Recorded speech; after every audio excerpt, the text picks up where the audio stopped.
बिस्मिल्लाहिर्रहमानिर्रहीम। अस्सलाम वालेकुम। आज बहुत ही मज़ेदार किस्म की मूंग की दाल का हलवा बनाएंगे। यहाँ पर दाल को मैंने पूरी रात भिगो दिया था, ठीक है। उसके बाद इस तरीके से रुमाल में जो है वो मैंने डाल के इसको खुश्क कर लिया है। अब हम इसको मिक्सर में या ग्राइंडर में डालकर दरदरा सा पीस लेंगे।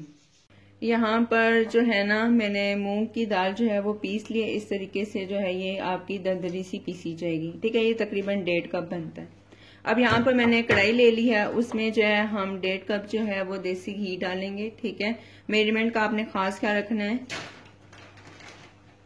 ये मैंने 1 कप डाल दिया, आधा कप मैं इसमें और शामिल करूंगी।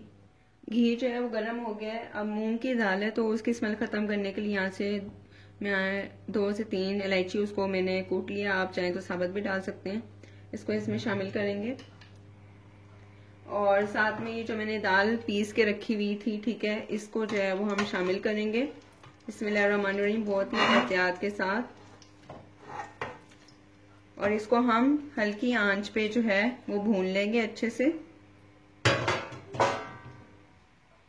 तब तक आपने इसको भूनना है जब तक इसका कलर चेंज नहीं हो जाता।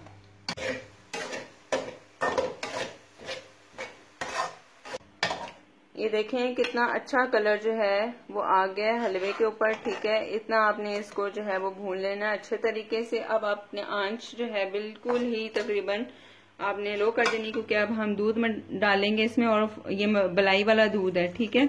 ये 1.5 कप मैं इसमें शामिल कर दूंगी। ये आधा कप और मैंने इसमें शामिल कर दिया है। अच्छा, अब जब हम दूध डाल देंगे ना तो इसका कलर जो है ना वो आपको व्हाइट नजर आएगा। तो हमें हलवे का कलर जो है वो बिल्कुल उस तरीके का चाहिए जैसे हमने पहले भुना था। तो यहाँ पर मैं ज्यादा कलर डाल दूंगी, 2 चुटकी। अब हम जो है ना ये डाल देंगे 1 चुटकी, ठीक है। और फिर अगर हमें लगेगा कि ये कलर कम है तो फिर हम और डालेंगे, वरना हम नहीं डालेंगे। मुझे लग रहा है कि थोड़ा सा जो है 1 चुटकी और डालना पड़ेगा, तो वो थोड़ा सा हम इसमें शामिल कर देते हैं। अब हम इसमें जो है वो चीनी डालेंगे, तकरीबन 1.5 कप। इस हलवे में आपने मेजरमेंट्स का बिल्कुल ख्याल रखना है। तो अब चीनी जो है वो 1.5 कप जाएगी इसमें, ये डाल देनी। और अब हमने इसको अच्छे तरीके से भून लेना है जब तक ऑयल अलहदा नहीं हो जाता।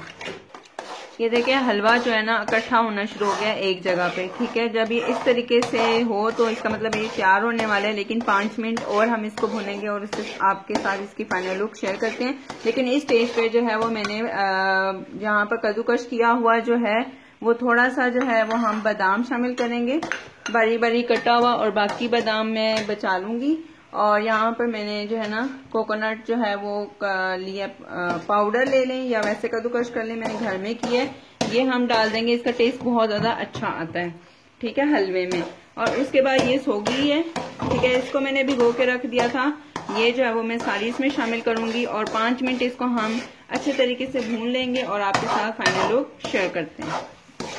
अच्छा, एंड पे जो है ना हम थोड़ा सा 2 टेबलस्पून देसी घी मैंने डाल दिया और ये बिल्कुल फाइनल हमारा हलवा रेडी हो गया। अब हम इसको डिश आउट कर लेते हैं। ये फाइनल है, बिल्कुल दानेदार बन गया हलवा और ये इतना मजे का बनता है ना, आप इसको जरूर ट्राई कीजिएगा। अब मैं आपके साथ इसकी फाइनल लुक शेयर करती हूँ। ये देखिए मैंने इसको जो है प्लेट में निकाल लिया और कितना जबरदस्त लग रहा है। साइडों पे देसी घी बड़ा ही मजेदार है। सर्दियों में आप लोग जब खाएंगे ना तो बस वाह वाह ही करेंगे। अब बादाम जो है ना मेरे पास थोड़े से हैं क्रश किए हुए, स्लाइस में कटे हुए, ठीक है। ये क्रश कर लें, आपकी अपनी मर्जी है। इसको हम इसके ऊपर डाल देंगे और ये रही जी हमारी फाइनल लुक हलवे की। उम्मीद करती हूँ कि आपको मेरा ये आज का हलवा ना बड़ा ही पसंद आएगा। मैं बार बार कह रही हूँ मुझे बनाना है आपने और इसका फीडबैक लाजमी शेयर करना है। उम्मीद करती हूँ कि आज की रेसिपी आप लोगों को बहुत ज्यादा पसंद आई होगी। मेरे चैनल को सब्सक्राइब करें, शेयर करें, लाइक करें, कमेंट करें। खुश रहें, आबाद रहें, दुआ में याद रखिएगा। अल्लाह हाफिज।